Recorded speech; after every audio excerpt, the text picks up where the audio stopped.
Someone who's following this quite closely is Tony Badran. He's a research fellow with the Foundation for the Defense of Democracies in Washington, or defenddemocracy.org. His focus on Syria, Lebanon, and that region. Tony, thanks so much for joining us here. Welcome to the program. My pleasure. Thank you so much. Should we be surprised, first of all, that the Russians are getting increasingly involved in Syria? No, I don't think we should be surprised. I think this is kind of a natural move, especially after the Iran deal. The Russians have already taken stock of President Obama in 2013 with the chemical weapons fiasco, when they understood that this president is not going to intervene in any way in Syria. So now there are different reasons for them to up their involvement, one of which is the declining fortunes of the Assad regime in northwestern Syria, which has put pressure on the coastal area where the ports and the airport where the Russians are now operating lie, but also because they understood that the Iran deal itself means that the president is now invested in protecting Iranian assets across the region. In that case, in Syria's case, the Iranian and Russian interests overlap. So they moved to capitalize on the moment, insert themselves as the principal leader. And if you've seen the reactions coming out from the White House yesterday, Josh Rogan and Bloomberg had an interesting piece reporting on this. It doesn't look that the White House is at all upset by the move. At all upset, but humiliated, maybe? Well, I mean, we might see it that way, or some other people might see it that way. It doesn't seem necessarily that the White House sees it that way. Okay. In fact, the way they see it is they have relied on the Russians to act as a bloc for any demands of intervention in Syria for the last 4 years. Now, the Russians are the ones who are doing the heavy lifting on the ground, sort of drawing a line around the Assad areas and forcing everyone to say, okay, if you want this solved, you have to come to the table and discuss new priorities and a new agenda that we set, and which is not necessarily at odds with the one of the White House. Okay, unpack that for me a little bit here, because I think there's a lot of people that are listening, and they believe that Syria is a complex civil war, but also ISIS-involved territory.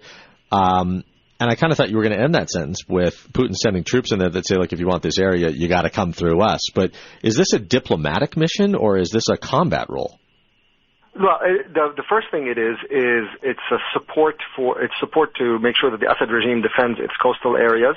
And then the second thing that it is that now it sets up Russia as the principal interlocutor on Syrian affairs, in for all the players involved. Right. The issue of ISIS is just cover. There is no Russians fighting ISIS at all. In fact, the area where they are supposedly conducting operations is ISIS-free. It doesn't have ISIS there.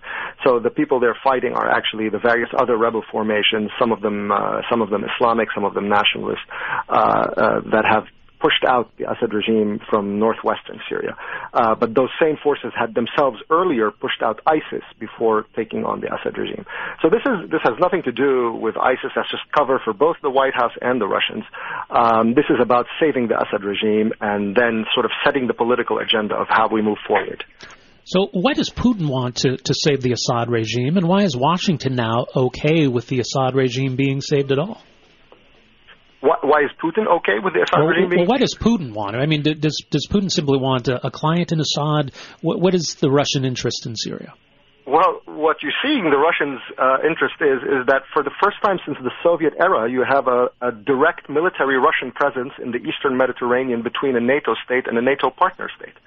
I mean, it's a tremendous development that we haven't seen in decades.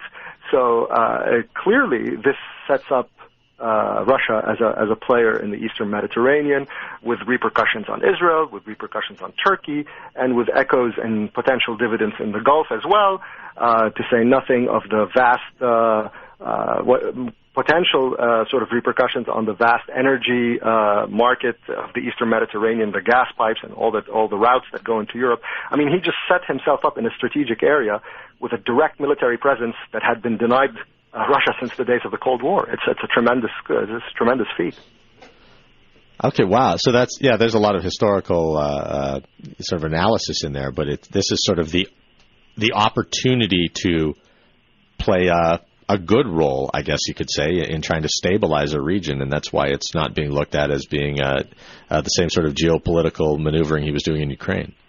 It is not a stabilizing move at all, right, because this is going to make sure that the Assad regime persists in power, which means more barrel bombs, which mean more refugees, which means a continuation of the war for much, much longer. Mm-hmm. So this is actually a deeply destabilizing move. It has potential repercussions on the ability of Israel to operate in Syrian space, because now you have a complicating factor of dealing with the Russian assets. We just heard news today that they're moving in advanced anti-air SA-22s into Syria, which means that, drones and overflights of the Israelis along the coast, where, by the way, weapons come through and then go to Hezbollah in Lebanon. So now, how Israel has to now navigate with the Russians around this issue, and so it's a deeply complicating factor, and it's not going to be a stabilizing thing in Syria at all. In fact, it's going to be deeply destabilizing. Well, how does America deal with that then? I mean, the confusion here is that we've been rattling sabers, the West, I guess, the U.S. and Canada in part, with Vladimir Putin for some time. And now that Putin is asserting himself in Syria, how does the White House then cope with this? Or is it a wait-and-see thing, or can we expect to see talk of sanctions and whatnot? No, I disagree. I don't think we're going to see any of that. In fact, like I said, the reporting that came out yesterday from Josh Rogan on this issue suggests that the White House, the idea is that some in the White House, which usually means that this is where the White House is heading, believe that maybe we should start to accept the Russian presence there as a fait accompli and coordinate with it and so on.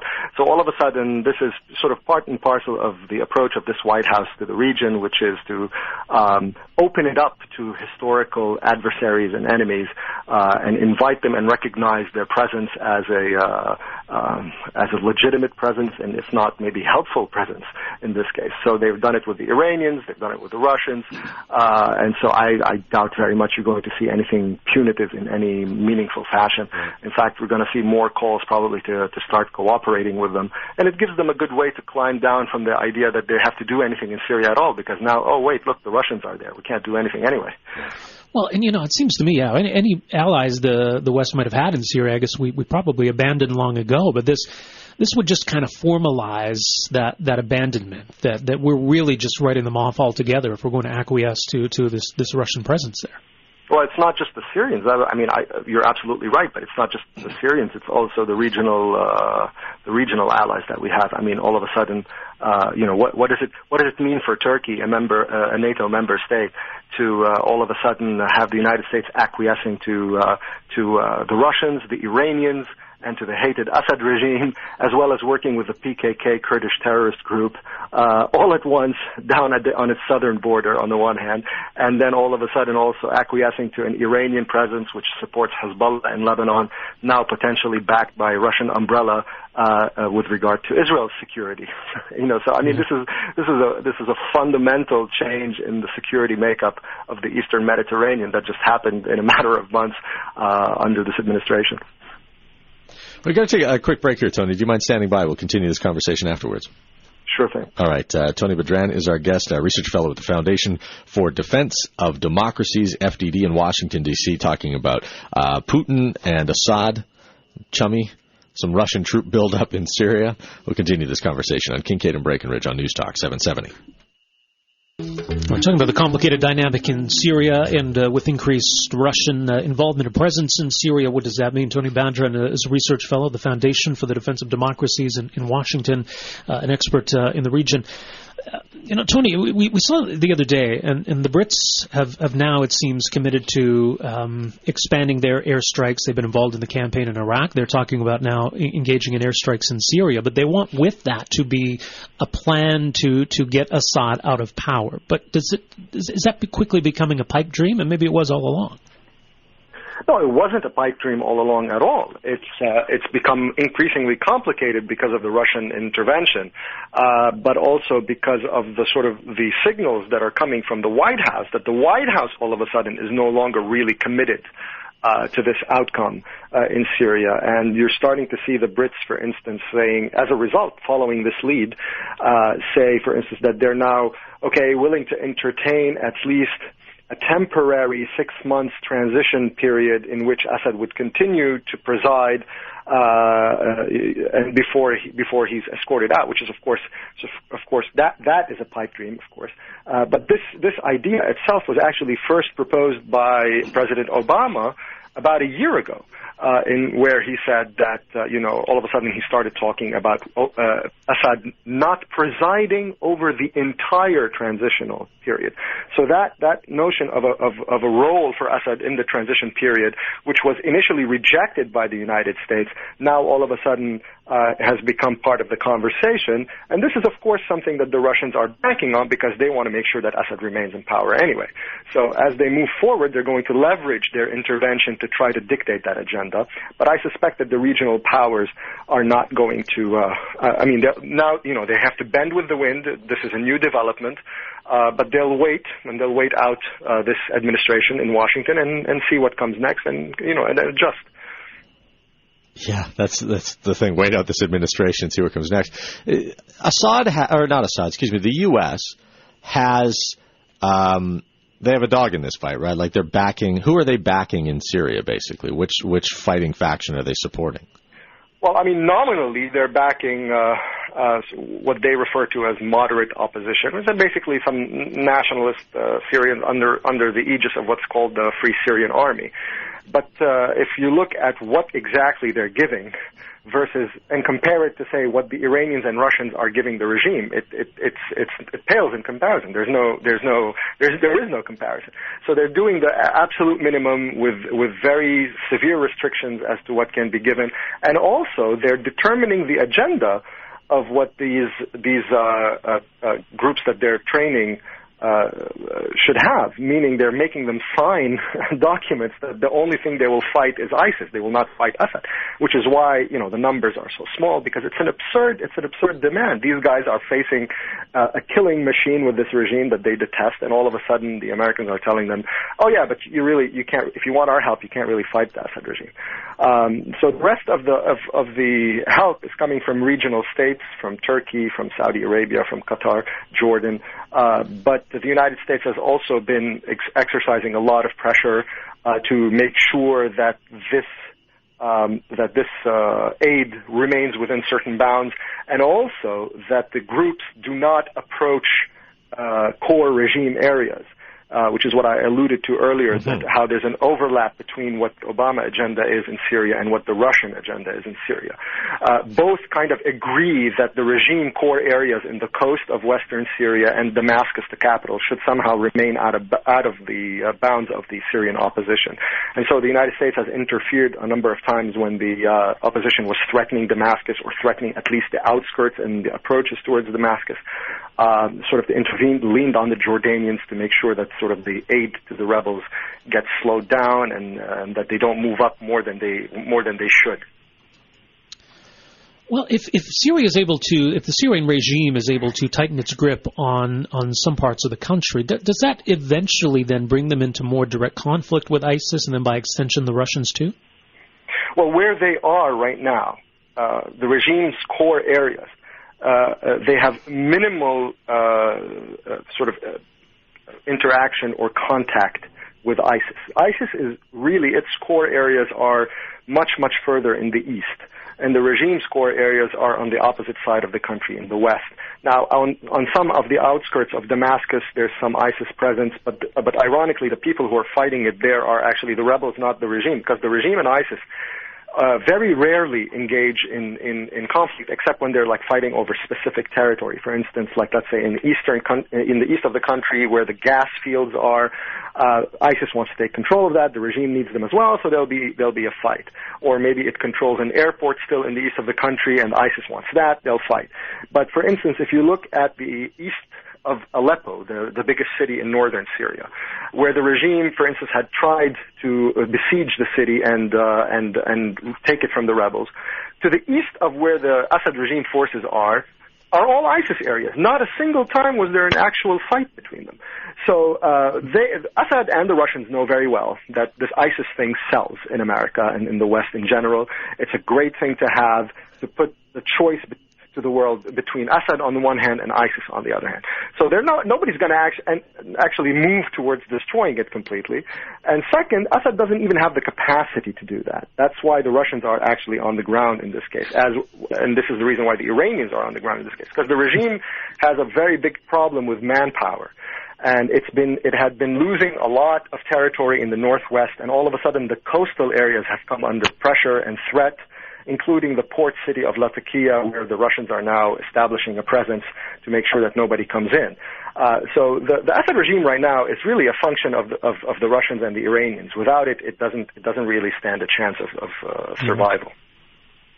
Yeah, I'm curious too, Tony. Let me get your take on this, because you had today Lieutenant General Vincent Stewart. He's the head of the Defense Intelligence Agency, or maybe this was yesterday, suggesting that Iraq and Syria may not survive as states. And you've been really detailing how kind of carved up Syria is. Is that inevitable, you think? It looks very difficult right now as we sort of survey the layout of the balance of forces on the ground. It looks very difficult to reassemble any of these states back to their former selves. On the one hand, you have just mutual distrust and hatred between their various components, and on the other hand, you have states like Iran in particular, who are invested in making sure that the rump state of the regime in the west of Syria survives, so that they can continue to have a land bridge to Hezbollah in Lebanon, to which they can smuggle long-range rockets and ballistic missiles, so that they can threaten Israel. So if that's really all they need, and if they can't win all of Syria back, then at least consolidating that part will do. And if that's the case, and and if we need to support that with various Shiite militias, which will increase our leverage and our power and our influence in the region even better. So they will have an interest in the continued fragmentation. If they cannot control everything, then at least we will control this little part that suits our core, that serves our core interest. That sounds problematic. That sounds like a whole very different and very problematic chapter. Well, absolutely. I mean, that's why when people were saying earlier, well, just divide Syria up and just, well, yeah, but the problem is that when you do that, you are also acquiescing to certain strategic consequences, which is that the Iranians all of a sudden have a foothold in the Eastern Mediterranean, now one that is protected also by Russian forces, which is even more problematic because Russia is actually a significant power, unlike, the Iranians, for instance. If the Iranians are there, it's a problem, but, the Israelis, let's say, can take care of it. When you have the Russians, it's much more difficult for Israel to cross paths with Russia. So, but at the same time, the Iranians are going to benefit from this protective umbrella of the Russians there. And now all of a sudden there's a quid pro quo that's going to happen between the Israelis and the Russians as a result. Yeah. And like I said, this is when the administration talks about the Iran deal in purely non-proliferation terms, that this is only an arms control treaty. This is nothing more than that. It was always dishonest. This is much, much more. The consequences of this deal are going to be strategic and are going to affect the balance of power in the region and the position of the United States and the position of its allies in the region. And we're watching that right before our eyes. And Syria is the playground. It has always been the playground where all of these consequences were clearest for everyone to see. Just quickly here, Tony, where does that leave a country like Canada? We're a partner in this ostensible NATO coalition. The Brits have their concerns, the French have their concerns, but as you say, I mean, the White House has its own concerns that maybe we don't share. So I don't know where that leaves us in this coalition going forward. Well, I mean, obviously, look, I don't intend to minimize, let's say, the threat of ISIS. So that's one of the issues, because now the acquiescence to increased Iranian influence in Syria will only serve to exacerbate the ISIS problem because it feeds on sectarian grievance, and Iranians in Iraq and in Syria are problematic sectarian actors who only feed this grievance with the murder and the slaughter of mass slaughter of Syrians and Sunnis in particular in both countries, especially in Syria. Of course, with the issue of the Russians, it adds another problem because it exacerbates the refugee problem. It also exacerbates the potential of, let's say, more jihadi groups looking to fight the Russians in a replay of the Soviets in Afghanistan, let's say. The potential is problematic, and that will endanger everyone. But more so, the Iran issue is what's going to be a big problem for Canada because, as you know, the Canadians have had their run-ins with the Iranians, with their embassies, and with Hezbollah activity trying to cross the border, and various cells, and so on. Now, all of a sudden, that Iran becomes legitimized and gets an inflow of cash and all of that. The potential for mischief and troublemaking increases, and of course that will also have repercussion on Canadian law enforcement, which will need to be more vigilant and having to deal with that as well. Wow. This has been an amazing conversation, Tony. Thanks so much for joining us today. Oh, my pleasure. Thank you. All right. The pleasure is indeed ours as well. Tony Badran, Research Fellow at the Foundation for the Defense of Democracies, the FDD in Washington, D.C. He focuses on Lebanon, Syria, and Hezbollah.